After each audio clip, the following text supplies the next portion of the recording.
உங்க அருகாமையில் உள்ள ஒரு கோயில்ல போய் சாமி கும்பிடவே நீங்க பயப்படுறீங்களா? அந்த கோயில்ல ராத்திரி ஆவனா தண்ணி அடிச்சுக்கிட்டு, சிகரெட் அடிச்சுக்கிட்டு, சீட்டு விளாண்டுக்கிட்டு, விடிய காலை 3 மணி வரைக்கும் உங்கள பயமுறுத்துற அளவுக்கு பிரச்சனை அந்த கோயில்ல நடந்துகிட்டு இருக்கா?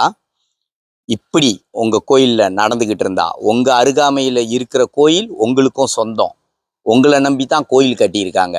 நம்ப சாமி கும்பிட்றதுக்காக தானே கோயில் கட்டியிருக்காங்க. அப்ப அந்த கோயில் அருகாமையில உள்ள அனைவருக்கும் சொந்தமான கோயில் தான்.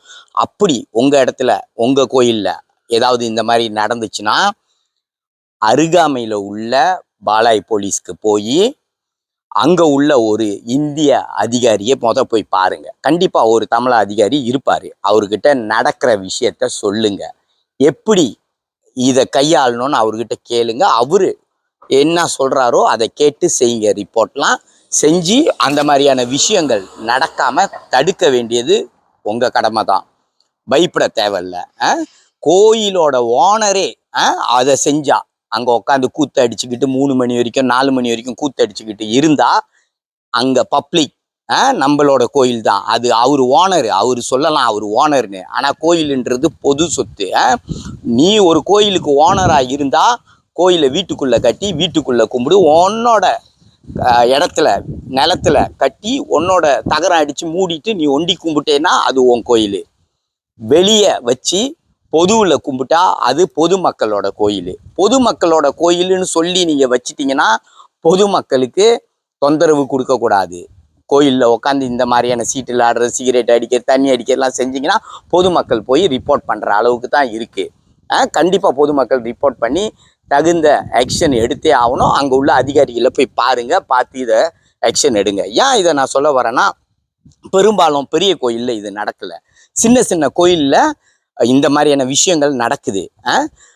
சின்ன கோயிலாக இருந்தாலும் நீங்கள் வந்து அந்த கோயில் மேலே ஒரு நல்ல நம்பிக்கை வரணும்னா நல்ல விஷயங்கள் செய்யுங்க. ஒரு தேவாரம் கிளாஸு, ஒரு தமிழ் டியூஷனு, இந்த மாதிரி நல்ல விஷயங்கள் நிறையா இருக்குது.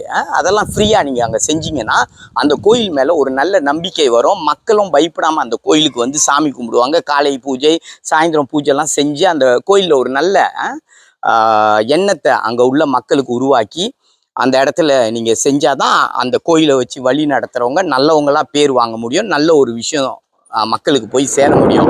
அதுக்காகத்தானே அந்த கோயில் அங்கே வச்சிருக்கீங்க. நீங்கள் கோயிலை வச்சு வழி நடத்துகிறவங்கள்ட்ட நான் சொல்கிறேன், அதுக்காகத்தானே வச்சுருக்கீங்க. கோயிலை வச்சுட்டு ராத்திரி நேரம் அந்த இடத்துல உள்ளவங்க அங்கே உட்காந்து தண்ணி அடிச்சுக்கிட்டு சீட்டு விளாண்டுக்கிட்டு இருந்தால் அதை பார்த்துட்டு பேசாமல் இருக்க போகிறீங்களா? நீங்கள் தானே தட்டி கேட்கணும். அப்போ கோயிலை வச்சு நடத்துகிறவங்களே அதை செஞ்சால் மக்கள் தான் தட்டி கேட்கணும். தயவு செய்து இந்த மாதிரியான விஷயங்கள் உங்கள் இடத்துல நடந்துச்சுன்னா அதை பார்த்துட்டு இல்லாமல் போய் அருகாமையில் உள்ள போலீஸ் ஸ்டேஷனில் ரிப்போர்ட் பண்ணி நடவடிக்கை எடுக்க பாருங்கள். ஏன்னா இது வந்து நம்ம சமுதாயத்தையே பாதிக்குது. ஏன்னா பெரிய கோயில் அங்கே இல்லைன்னு சொல்லி சின்ன கோயிலில் தான் வந்து சாமி கும்பிட வருவாங்க. இந்த சின்ன கோயிலில் இந்த மாதிரியான விஷயங்கள் நடந்துச்சுன்னா யார் தட்டி கேட்குறது? நம்ம தான் தட்டி கேட்கணும். பொதுமக்கள் ஆகிய நம்ம தான் தட்டி கேட்கணும். இது நடக்காமல் தடுக்க வேண்டியதும் நம்ம கடமை. உங்கள் அருகாமையில் இந்த மாதிரி நடந்துச்சுன்னா கண்டிப்பாக ரிப்போர்ட் பண்ணுங்கள், தட்டி கேளுங்க.